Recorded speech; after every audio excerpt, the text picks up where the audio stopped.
John Garamendi of California, who has told me on radio and on this show that he is a no vote. Congressman, great to have you with us tonight. I appreciate your time. Good to be with you, Ed, and good discussion. You really laid it out there.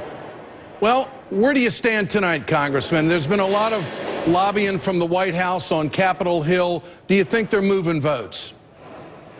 I think what's moving votes is this Russian overture, which is extremely important and an enormous opportunity to do a lot of good and to avoid bombing by the United States.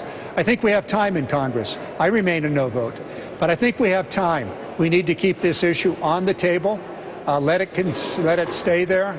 We can continue to debate and discuss the ins and outs of it, but really, this whole thing has now moved to the Russian court. Putin and his administration have now inherited the Syrian problem. They say they are going to get those chemical weapons secured. They're going to have them removed and eventually destroyed. Terrific. Go do it, Mr. Putin. It's in your hands, and we're going to hold your credibility up for public scrutiny.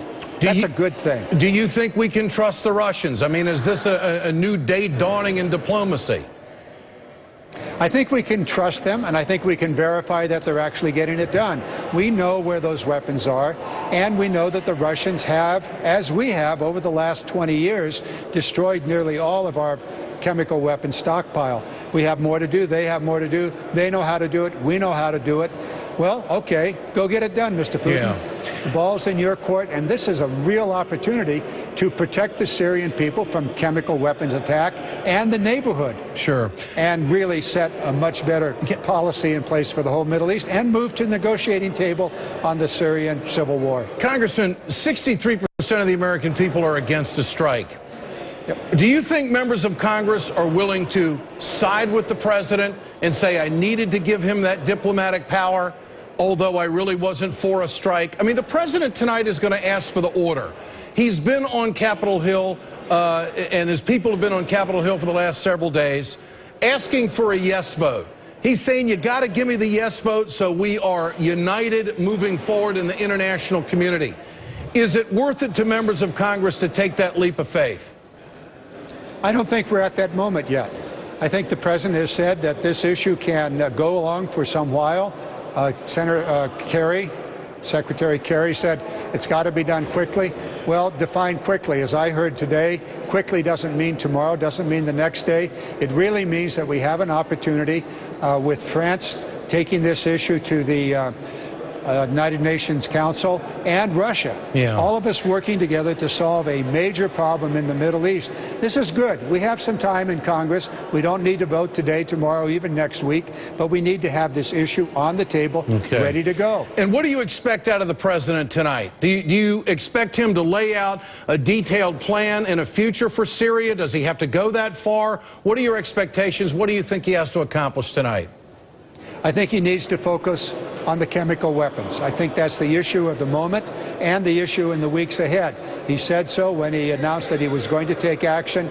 When he brought it to Congress, he said we have time. Indeed, we do have time. And now this very, very important issue has been passed to the Russians and to the United Nations, all of whom, including Syria, seem to be on board to gain international control of these chemical weapons and dispose of them. And Syria apparently has agreed to sign on to the Chemical Weapons Accord. This is really, really important. We don't need to rush. We need to push forward. We need to make sure that all the steps are in place, and we need to make it very, very clear that Russia is now in the game in a very positive way. It's now their responsibility to make sure that Syria carries it out. But it's our responsibility to make sure that this trust but verify, the verification that this is getting done. I mean, absolutely. That's kind of a heavy lift. You're going to have to underturn every rock in Syria to make sure they're telling the truth, aren't you? Well, we know where these weapons are. We know then we have some pretty good indication that they're secure. So you think the intel's tight? The intel is in good shape, and we know that there are going to be foreign experts on the ground, and quite possibly Russia, getting control of those weapons and hopefully taking them out of the country. Congressman, great to have you with us. John Garamendi of California, who sits on Armed Services. Great to have you on the program tonight. Thank you, sir. Thank you, Ed.